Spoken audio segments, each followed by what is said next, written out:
साथियों, 24 के इस चुनाव में अब स्पष्ट रूप से दो खेमे बन गए हैं। एक तरफ हम लोग ईमानदारी और पारदर्शिता जनता जनार्दन के सामने लेकर के आए हैं। दूसरी तरफ भ्रष्टाचारी, परिवारवादी उनका जमावड़ा है। ये भ्रष्टाचारी मोदी को धमकी भी दे रहे हैं, दिन रात गाली भी दे रहे हैं। अब देखिए क्या खेल चल रहा है। हम हैं जो कह रहे हैं भ्रष्टाचार हटाओ, और वो कहते हैं भ्रष्टाचारी बचाओ। आप मुझे बताइए, भ्रष्टाचार हटना चाहिए कि नहीं हटना चाहिए? भ्रष्टाचार हटना चाहिए कि नहीं हटना चाहिए? भ्रष्टाचार से मुक्ति मिलनी चाहिए कि नहीं मिलनी चाहिए?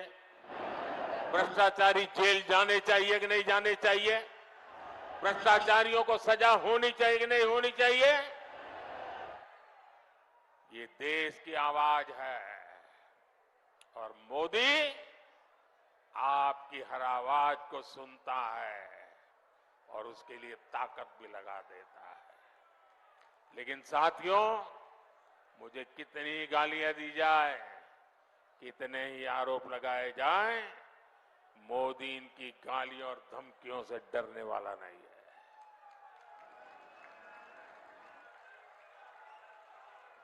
हर भ्रष्ट पर कार्रवाई जारी रहेगी और तीसरे टर्म की शुरुआत में अब 2-2.25 महीने बाकी रहे हैं।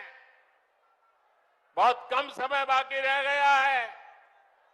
तीसरे टर्म में भ्रष्टाचार पर और तेज प्रहार होगा, ये मैं आपको गारंटी देने आया हूं।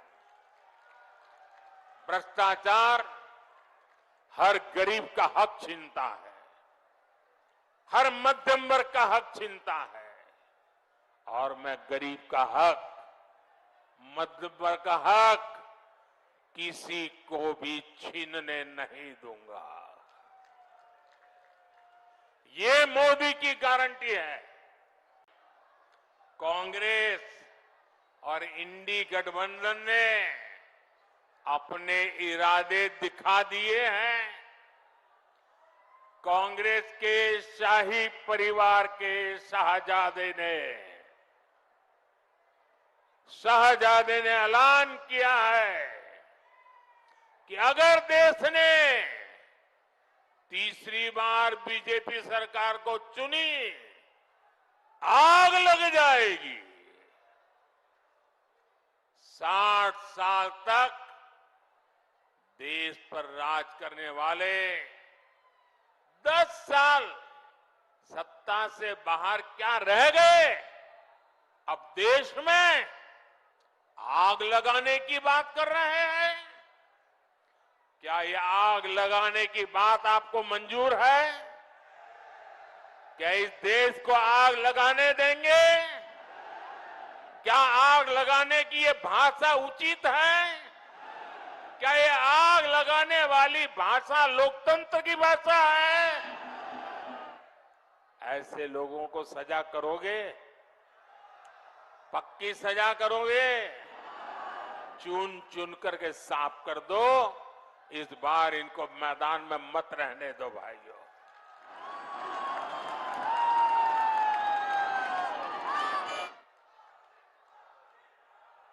इमरजेंसी की मानसिकता वाली कांग्रेस का भरोसा अब लोकतंत्र पर नहीं बचा है।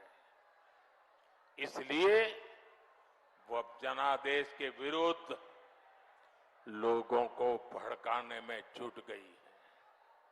साथियों, कांग्रेस भारत को अस्थिरता की तरफ ले जाना चाहती है, अराजकता में झोंकना चाहती है। कर्नाटका में कांग्रेस के एक बड़े नेता ने दक्षिण भारत को देश से अलग करने की बात कही, दो टुकड़े करने की बात कही। आप मुझे बताइए, देश के टुकड़े करने की बात करने वालों को सजा मिलनी चाहिए कि नहीं मिलनी चाहिए? सजा मिलनी चाहिए कि नहीं मिलनी चाहिए? सजा मिलनी चाहिए कि नहीं मिलनी चाहिए?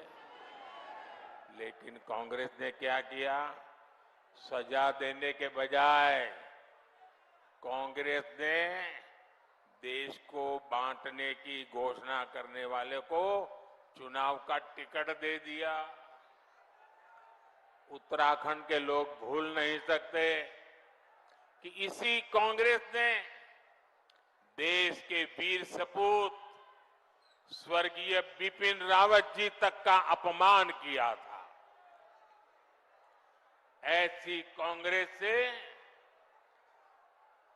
देशभक्ति की भाषा, उनकी देशभक्ति की बातें किसी के गले उतरती नहीं है। ऐसी ही शानदार स्पीचेस को सुनने के लिए डिजिटल हिंदी न्यूज चैनल को सब्सक्राइब करें, लाइक करें और कमेंट सेक्शन में बताएं ये वीडियो आपको कैसी लगी।